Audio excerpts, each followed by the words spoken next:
Welcome back. This is the 7th map at this epic Showmatch series, WhiteRA against mtwDimaga. There are 100 bucks on the line, and this Showmatch series is brought to you by sc2vision.eu.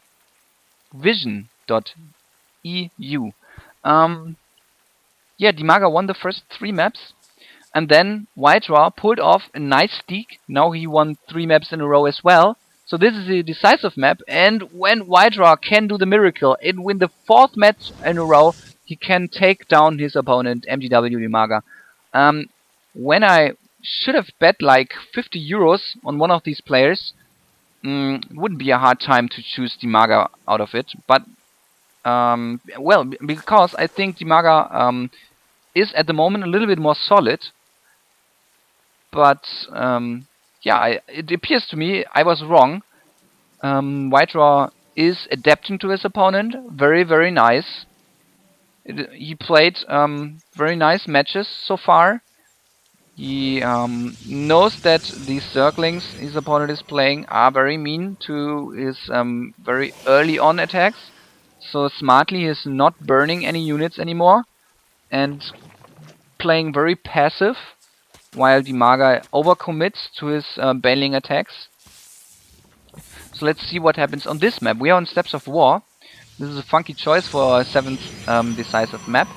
But yeah, we already saw Lost Temple, we already saw Metalopolis, we already saw Scrap Station, no coolers, no Desert Oasis of course, because both maps are a little bit weird for this matchup. And the Scouting Probe wants to prevent one more time that there could be an expansion.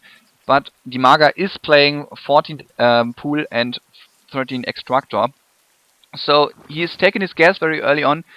Dimaga did a small adaptation to his opponent's play as well, because the first Stalker always harasses economy.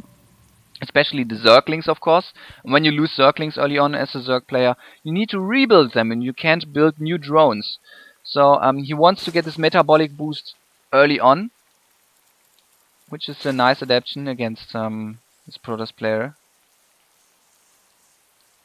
Dimaga pulls back his drone there, gets his queen, and is expanding afterwards, I guess. While WhiteRA gets again only 1 gate, a cybernetics core, and is chrono boosting his warp gate upgrade. So this could be a 4-gate push. Maybe a very quick game. Let's see what happens.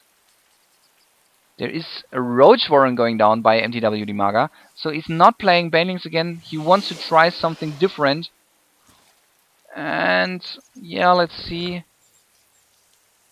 He's not expanding so far. So again, Dimaga wants to be the aggressive part in this game. Another gateway is going down. This Overlord got some hits, so it's not that easy to scout this big area here on Steps of War with Overlords. You need to sacrifice up to 3 Overlords to scout the whole area, and still it's a hard thing to get all this stuff, because there is some Stalkers and so on the high ground. Whatever.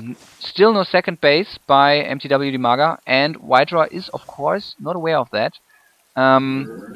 He can't scout so far. He's trapped in his base. There's so many Zerglings at his front gate.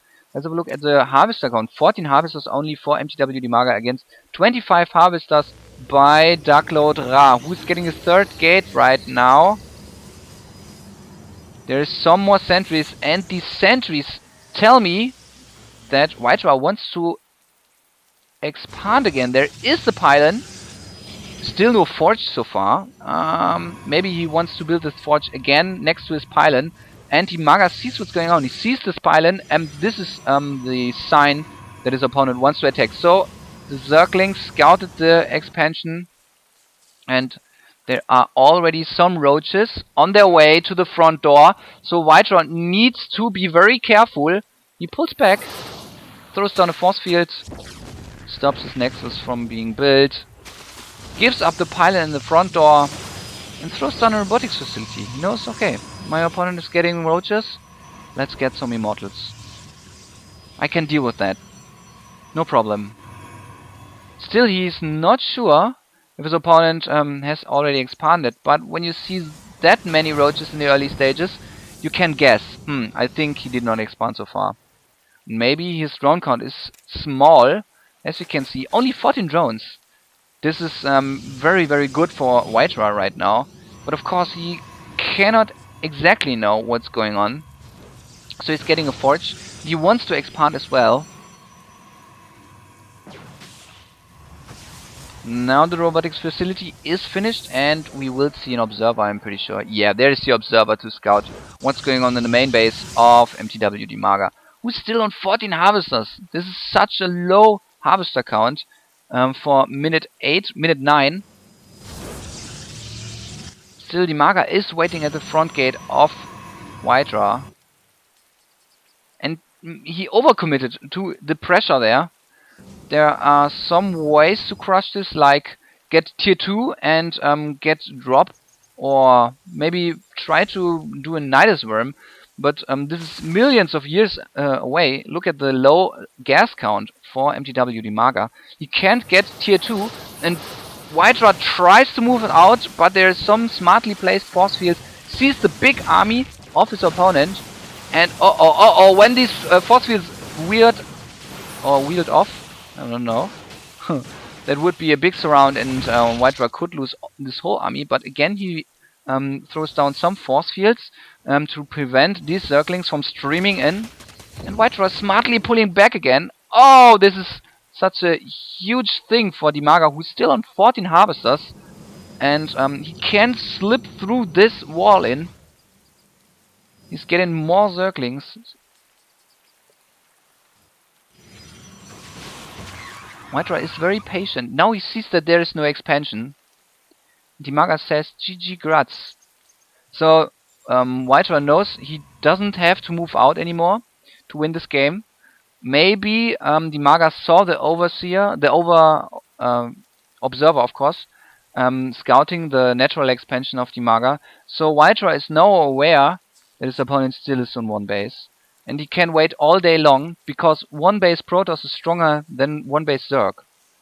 And this is the reason why Dimaga did not suicide his army into the base from WhiteRA. He just said GG, congratulations, and moved on. He had another tournament afterwards, by the way, the 4 Players Cup. And yeah, did not want to stay in this awkward game. It was a nice series and a nice comeback by mtwDimaga. I hope you enjoyed the VODs and you enjoyed the Showmatch series. Visit sc2vision.eu and say thank you for this cool series. I highly enjoyed these games. And visit my page, Forsti-stream.de or Starcraft-stream.de. Yeah, thank you for watching and see you next time.